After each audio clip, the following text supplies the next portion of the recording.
धनु राशि के जातक जो कि लगातार मेहनती, लगातार कर्मठ, लगातार कर्म में इतने लिप्त कि कर्म के अलावा कुछ और उनको दिखता नहीं है। कारण आपकी राशि का जो स्वामी है वो बृहस्पति है और राशि का जो सिग्नल है, जो साइन है, वो है धनुष बाण हाथ में लिए हुए एक पुरुष। एक ऐसा पुरुष जो सिर्फ और सिर्फ कर्म करने के लिए बना है, जिसको सिर्फ अपना जो एम है सिर्फ वो दिखता है। और ये लोग निरंतर अपने उद्देश्य की तरफ आगे बढ़ते रहते हैं।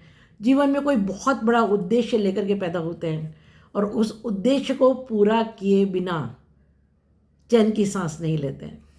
नमस्कार, स्वागत है आपका दीपा ज्योतिष में और स्वागत है मेरे चैनल 21st सेंचुरी मॉम में। आज बात करेंगे कैसा रहेगा धनु राशि के जातकों के लिए नवंबर का महीना। तो कुछ बहुत बड़े ट्रांजिट्स हो रहे हैं। आपके राशि स्वामी 18 अक्टूबर से उच्च के होकर के आपके अष्टम भाव में आ गए हैं। अष्टम भाव को हालांकि हम बहुत अच्छा नहीं मानते हैं। 6, 8 और 12 इन तीन भावों को दुस्थान या दुख का स्थान कहा जाता है। लेकिन बृहस्पति जब अष्टम में आते हैं तो रक्षक बन करके आते हैं। किसी बहुत बड़े संकट से रक्षा, किसी बहुत बड़ी प्रॉब्लम का सॉल्यूशन निकाल करके देंगे आपको इस समय। खास तौर से जब 11 नवंबर से वक्री हो जाएंगे तो उनकी जो ताकत है, उनकी जो पावर है, वो कई गुना बढ़ जाएगी। शुरू करते हैं प्रथम भाव से। अच्छा हाँ, अगर आप मेरे चैनल पर नए हैं तो दीपा ज्योतिष को और 21st सेंचुरी मॉम को सब्सक्राइब कर दीजिए और वीडियो पसंद आएगा तो लाइक और शेयर कर दीजिएगा। मैंने अपना नंबर फ्लैश किया है मेरे वीडियो में। अगर आप अपना कुछ परामर्श लेना चाहते हैं तो ये पेड कंसल्टेशन है और आप अपने लिए एक स्लॉट बुक करा करके अपना हॉरोस्कोप दिखा सकते हैं। शुरू करें प्रथम भाव से।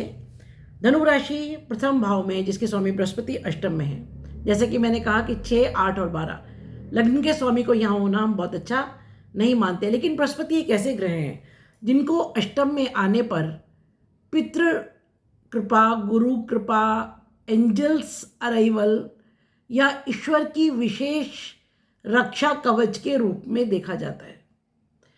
तो जब लग्न का स्वामी अष्टम में होगा, अष्टम रहस्य है, अष्टम ज्ञान है, अष्टम गूढ़ धन, गूढ़ ज्ञान, गूढ़ रहस्य, उसके अलावा अष्टम ससुराल है, अष्टम ट्रांसफॉर्मेशन है। तो कोई बहुत बड़ा ट्रांसफॉर्मेशन आपकी लाइफ में इस महीने में आएगा। आपकी पर्सनालिटी से रिलेटेड, जॉब से रिलेटेड, आपके वर्क प्लेस से रिलेटेड, आपके फाइनेंसेस से रिलेटेड, फैमिली से रिलेटेड कोई बहुत बहुत बहुत बड़ा ट्रांसफॉर्मेशन इंतज़ार कर रहा है आपका इस महीने। एक आमूल चूल परिवर्तन जीवन में, और एक ऐसा परिवर्तन जो आपके जीवन के सिद्धांत बदल देगा, जो आपका रहने सहने का तरीका बदल देगा, जो अबंडेंस लाएगा। अतिचारी, ओवर स्पीड, तो जो कुछ भी ट्रांसफॉर्मेशन होगा वो भी अति में होगा, अधिक होगा, बहुत तीव्रता से होगा और अबंडेंस में होगा। और पाताल को लक्ष्मी का निवास स्थान माना गया है। अष्टम भाव पाताल है। तो कोई ऐसा धन जो आपने कमाया नहीं है, विदेश से, पुरखों से, वसीयत से, लॉटरी से, सट्टे से, इंश्योरेंस से, या कोई गिफ्ट के रूप में कोई एक बहुत बड़ा अमाउंट जो आपने एक्चुअली अर्न नहीं किया है या जिसके आने की आपको उम्मीद नहीं है, ऐसा कोई धन। और मैं प्राप्तियों को सिर्फ धन से नहीं मापती। ये गूढ़ ज्ञान साधना का घर है, तंत्र मंत्र का घर है। जो लोग बहुत ज़बरदस्त साधना में लीन हैं, जो लोग रिसर्च में लगे हुए हैं, उनको कोई बहुत बड़ा अचीवमेंट इस समय हो सकता है। शनि की यहाँ दशम दृष्टि और केतु की 5वीं दृष्टि है प्रथम भाव पर, जो कि अचीवमेंट्स में डिले दिखाता है या विरक्ति की भावना दिखाता है। आपको मिलेगा बहुत कुछ मगर आप विरक्त होंगे। मोह नहीं होगा आपको उससे जो मिलेगा, उसके प्रति आसक्ति नहीं होगी।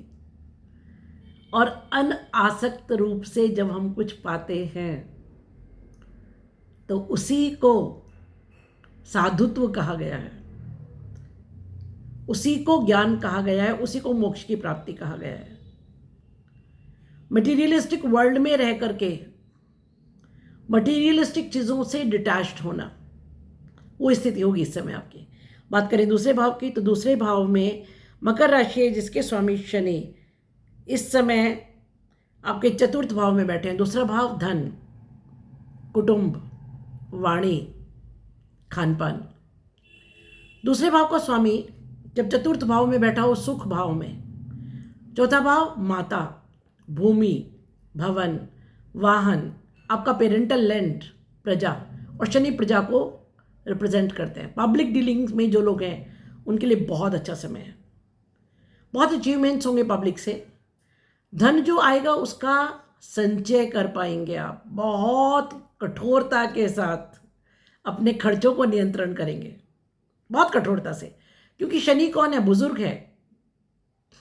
बुजुर्ग घर के कहाँ खर्चा करने देते हैं, है ना? इसको इस तरह समझिए, शनि एक सबसे वृद्ध ग्रह है, तो बड़ी सोच समझ करके एक एक पाई को बचाएंगे, उसको व्यवस्थित करके रखेंगे और उस धन को ऐसी जगह लगाएंगे जहां वो 100 गुना होकर के आएगा। वाणी बड़ी नियंत्रित होगी, हालांकि कठोर होगी। शनि तो मीठा बोलना जानते नहीं है ना? बड़े डिसिप्लिन्ड वे में आप कुटुंब को इस समय संभालेंगे, कुछ सख्त निर्णय लेंगे परिवार के बारे में, कुछ लोगों को बहुत सख्ती से कुछ चीज़ें समझाएंगे जो ज़रूरी हैं, क्योंकि कुटुंब को बांध करके रखने के लिए आप हमेशा लीनियंट होकर के परिवार को नहीं चला सकते हैं। तो इस समय कुछ सख्ती, कुछ सख्त निर्णय। और बृहस्पति अतिचारी की जब 7th दृष्टि, पूर्ण दृष्टि, वक्री और अतिचारी बृहस्पति की दूसरे भाव पर होगी, तो कुटुंब में कोई बहुत तेजी से बदलाव, किसी का चेंज ऑफ प्लेस, किसी का जॉब, किसी की मैरिज, किसी का whatever, something which brings a big change and sudden change that will come। तो तैयार रहिए इस चीज़ के लिए।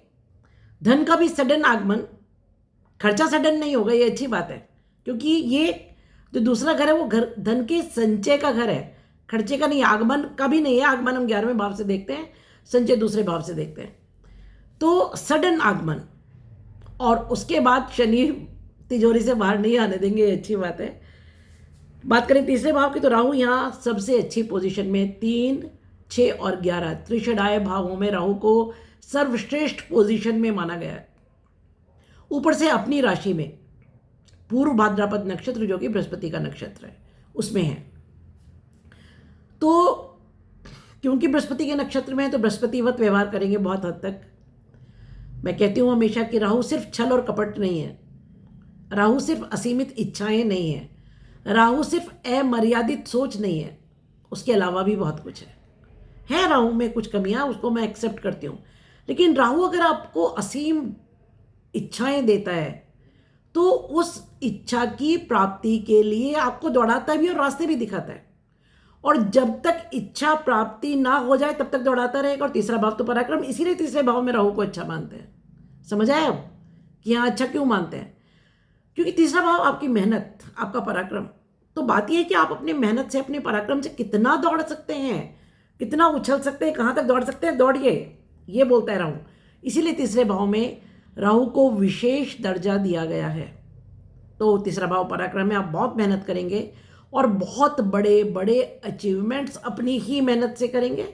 प्लस आप इस समय बहुत डिप्लोमेटिक हो जाएंगे। बृहस्पति ज्ञान, बृहस्पति धन, बृहस्पति विशालता, बृहस्पति आध्यात्मिकता, इस समय राहु बृहस्पति का चेहरा पहनकर बैठेगा। वैसे भी जिस नक्षत्र में बृहस्पति के इस समय राहु है, तो राहु बृहस्पति की अच्छी चीजें भी देगा, धन देगा, इज्जत देगा, यश देगा, मान देगा, पद देगा, प्रतिष्ठा देगा। लेकिन जो पूर्व भाद्रपद नक्षत्र है ना, उसके 2 चेहरे हैं।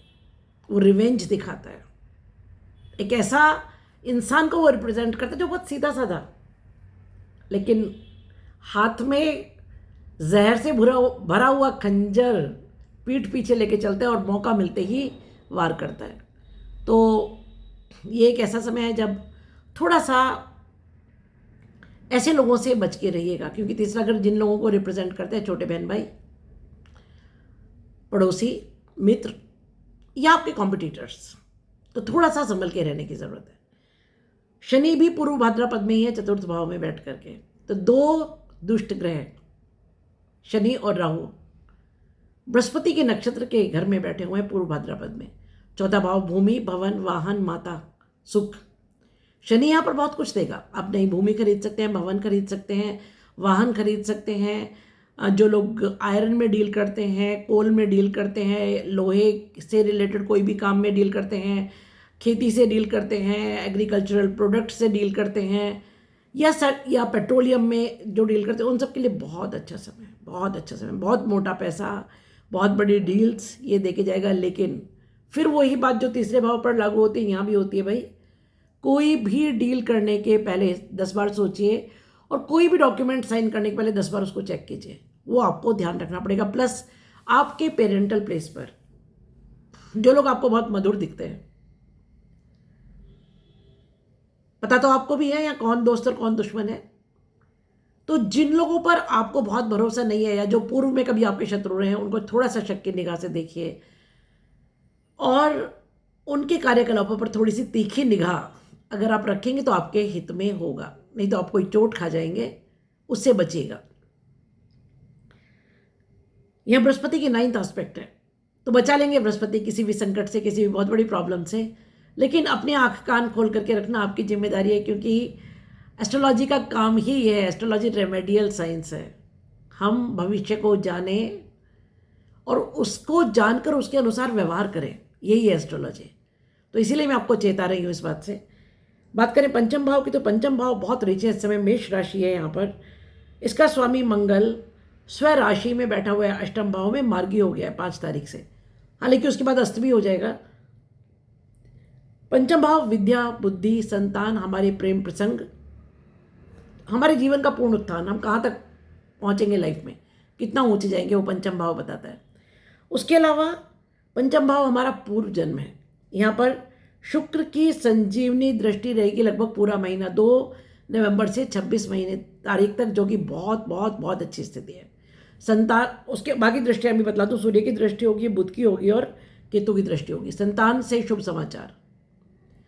प्रेम प्रसंगों में आर्य पार, पर कोई न्यू लव रिलेशंस आपको मिलेंगे। जीवन में प्रेम का आगमन होगा। संतान के जीवन में भी प्रेम का आगमन होगा, या जिन बच्चों का, अगर आपके बच्चों का मैरिज फिक्स नहीं हो रहा है, उसकी तरफ कुछ कदम बढ़ेंगे। नए जॉब्स मिलेंगे। अगर आप एजुकेशन के लिए बाहर जाना चाहते हैं, एजुकेशन के फील्ड में कुछ करना चाहते हैं, उसके लिए बहुत बढ़िया समय है, उसके लिए अपॉर्चुनिटीज़ मिलेंगी। और पूर्व जन्म के पुण्य इस समय भाग्योदय में बहुत मदद करेंगे, लाभ में, इच्छा पूर्ति में बहुत मदद करेंगे। बात करें आपके छठे भाव की, ये रोग, ऋण और शत्रु का घर है। ये हमारी दिनचर्या का घर है, नौकरी का घर है। ये हमारी आजीविका के साथ साथ ये सेवा का भी भाव है। यहाँ पर मंगल की पूर्ण दृष्टि, सूर्य की पूर्ण दृष्टि, बुध की दृष्टि, 26 तारीख से शुक्र की दृष्टि और शनि की तीसरी दृष्टि है। मेरे गुरुजी कहते थे कि किसी भाव में कोई ग्रह बैठकर जितना फायदा या नुकसान करता है, उससे ज़्यादा असर वहाँ दिखाता है जहाँ पर कि दृष्टियाँ होती हैं। छठे भाव पर 2 शत्रुहंता, मंगल और सूर्य, शत्रुओं का दूर दूर तक नाश। उसके अलावा बुध यहाँ कारक है। काल पुरुष की कुंडली में कन्या राशि आती है, तो अपना घर है बुध का। अपने घर को जब कोई भी ग्रह देखता है तो बहुत बेनिफिट देता है। तो जो लोग नए जॉब के लिए अप्लाई कर रहे हैं, उनको नया जॉब मिलेगा, व्यवसाय में फ़ायदा होगा, दिनचर्या में एक बहुत अच्छा परिवर्तन आएगा, आपका सेवा भाव बढ़ेगा, और सेवा करने वाले जो आपके लोग हैं उनसे भी आपको बेनिफिट मिलेगा। हालांकि शनि की तीसरी दृष्टि है, तो किसी भी क्रूर भाव पर जब किसी ग्रह की क्रूर दृष्टि होती है तो वो विपरीत राजयोग जैसा काम करता है। तो इसका मतलब ये कि रोग का नाश, ऋण का नाश और शत्रु का नाश। अच्छी आजीविका मिलेगी, अच्छी नौकरी मिलेगी आपको, सेहत में फ़ायदा होगा क्योंकि आपकी दिनचर्या अब एक्टिव हो जाएगी। आप अपनी सेहत का ख्याल रखेंगे, मॉर्निंग वॉक करेंगे, बाकी चीज़ों में अपनी दिनचर्या में कुछ परिवर्तन लाएंगे जो पॉजिटिव चेंजेस होंगे। बात करें सप्तम भाव की, तो यहाँ मिथुन राशि है जिसके स्वामी बुध 12वें भाव में बैठे हुए हैं सूर्य के साथ, जो कि सूर्य राजा बुध राजकुमार। सूर्य के साथ जब बुध होते हैं तो बहुत स्ट्रांग पोजीशन में होते हैं। 12वां घर विदेश है, कोर्ट कचहरी। 12वां घर वो है जो दिखाता है कि हम एग्जिट पृथ्वी से कब और कैसे करेंगे। उसके अलावा जितने भी ऐसे मसले हैं जो उलझे हुए हैं उन्हें 12वां घर दिखाता है, खर्चे को दिखाता है, तो आपके खर्चे वेल मैनेज्ड होंगे, विदेश से लाभ होगा, डॉक्यूमेंटेशन में फ़ायदा होगा, कहीं कुछ गलतियां रह रही हैं तो वो सुधरेंगी क्योंकि बुध वक्री हो जाएंगे 9 तारीख से। विदेश से रिलेटेड, मल्टीनेशनल कंपनीज से रिलेटेड, दूसरे स्टेट के लोगों से रिलेटेड, दूसरे धर्म और जाति के लोगों से रिलेटेड, कोर्ट कचहरी से रिलेटेड जो मामले उलझे हुए हैं वो क्लियर होंगे इस समय, उनमें आपको बेनिफिट मिलेगा, या पाइपलाइन में जो काम है वो आगे बढ़ेंगे। यहाँ राहु की पंचम दृष्टि है, मतलब कुछ काम अचानक होंगे। ये आपकी लाइफ पार्टनर का घर है, आपके बिजनेस का घर है और बिजनेस पार्टनर का घर है। तो ये ऐसा भी दिखाता है कि इस समय आपके जो लाइफ पार्टनर है वो किसी कारण से दूर यात्रा कर सकते हैं, दूर जा सकते हैं, या उनको विदेश से लाभ होगा, या वो कोई एक्सपोर्ट इंपोर्ट कर सकते हैं, या मल्टीनेशनल कंपनी में जॉब कर सकते हैं, और बिजनेस का एक्सपेंशन होगा क्योंकि 12वां घर एक्सपेंशन है। तो अगर आप किसी बिजनेस में एक्सपेंशन चाहते हैं, अपने करियर में एक्सपेंशन चाहते हैं, तो वो डेफिनेटली मिलेगा। आपका मित्र मंडली इस समय बढ़ेगी, और बुध जब वक्री होंगे तो कुछ चेंजेस बिजनेस में, अपनी मित्र मंडली में, अपनी मैरिड लाइफ में आपको करने होंगे जो हो करके ही रहेंगे। बात करें अष्टम भाव की, तो अष्टम भाव पाताल है, रंध्र है, अंधेरा है, रिसर्च है, बुजुर्ग हैं, हमारे पितृ हैं, वसीयत है, इंश्योरेंस है।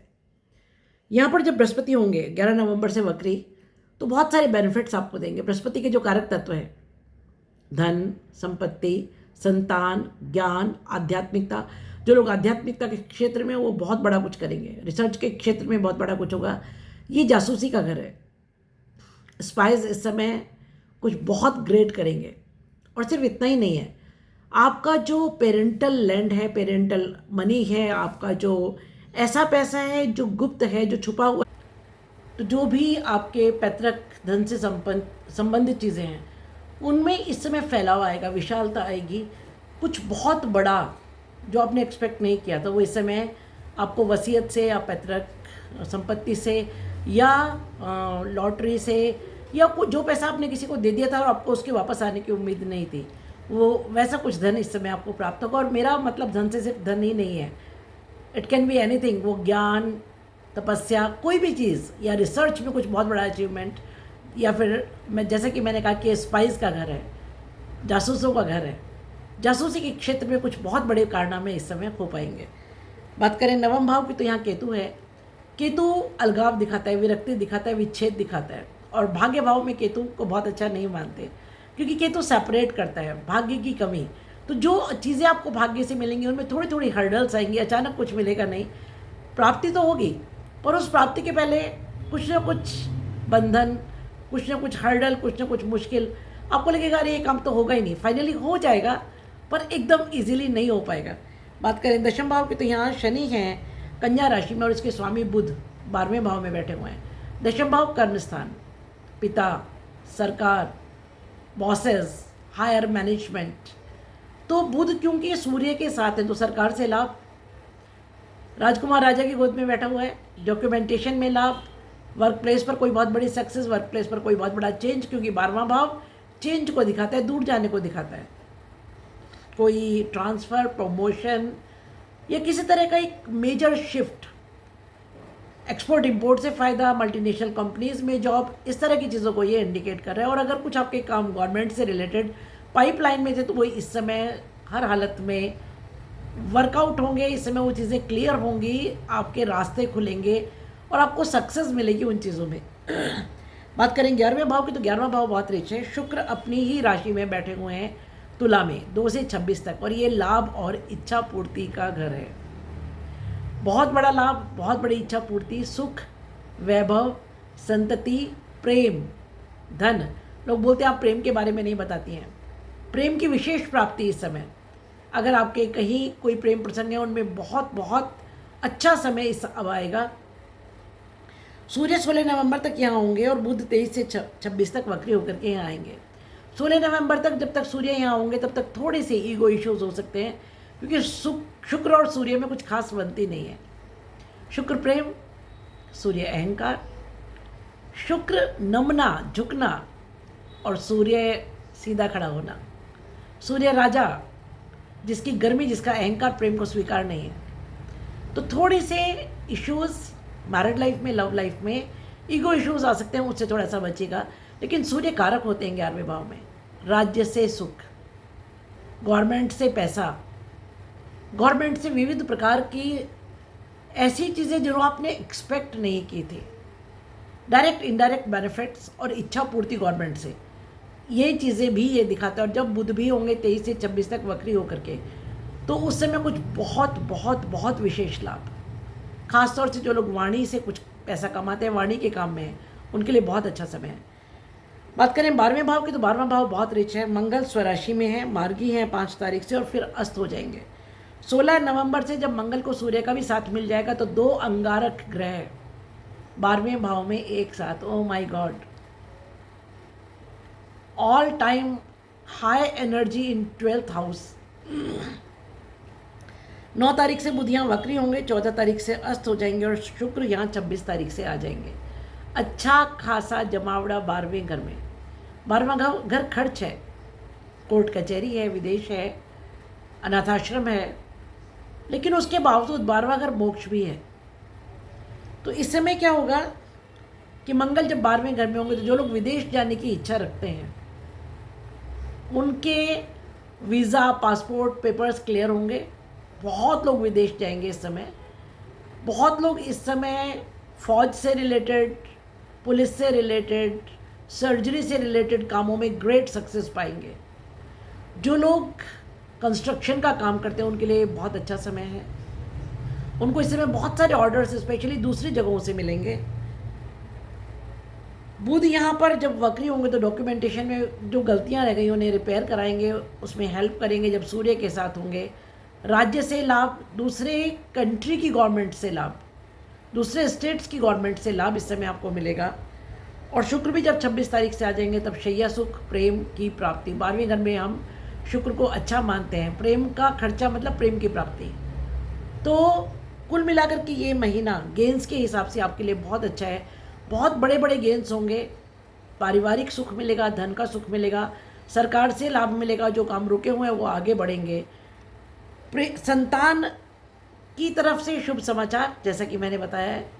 और आपके अगर मैं स्वास्थ्य की बात करूं तो उसके लिए थोड़ा सा संभालने की ज़रूरत है, क्योंकि अष्टम भाव में जब हमारा लग्न का स्वामी होता है तो स्वास्थ्य के लिए उसको बहुत अच्छा नहीं मानते हैं। तो थोड़ा सा अपने स्वास्थ्य का ख्याल रखिए, विशेष रूप से मोटापे का ख्याल रखिए और लिवर का ख्याल रखिए। ये है मेरी प्रेडिक्शंस धनु राशि के बारे में। कुछ रेमेडीज़ मैं आपको बताती हूँ, वो आपको करनी चाहिए। शनि के लिए हनुमान चालीसा या सुंदरकांड ज़रूर कीजिए। और केतु जब तक आपके भाग्य भाव में है, घर के ऊपर केसरिया ध्वज फहराइए, कुत्तों को रोटी दीजिए, चींटियों को दाना दीजिए, और ओम केतुवे नमः का जाप अगर हो सके तो ज़रूर कीजिए। इतनी रेमेडीज़ अगर आप कर लेते हैं तो काफ़ी हद तक आपको बेनिफिट होगा। वीडियो अगर मेरा पसंद आए तो लाइक, शेयर और सब्सक्राइब कीजिए, और कमेंट ज़रूर कीजिए आपको वीडियो जैसा भी लगा। Stay happy, stay blessed. मिलते हैं एक ऐसे ही वीडियो के लिए बहुत जल्दी। तब तक स्वस्थ रहिए, खुश रहिए, मस्त रहिए।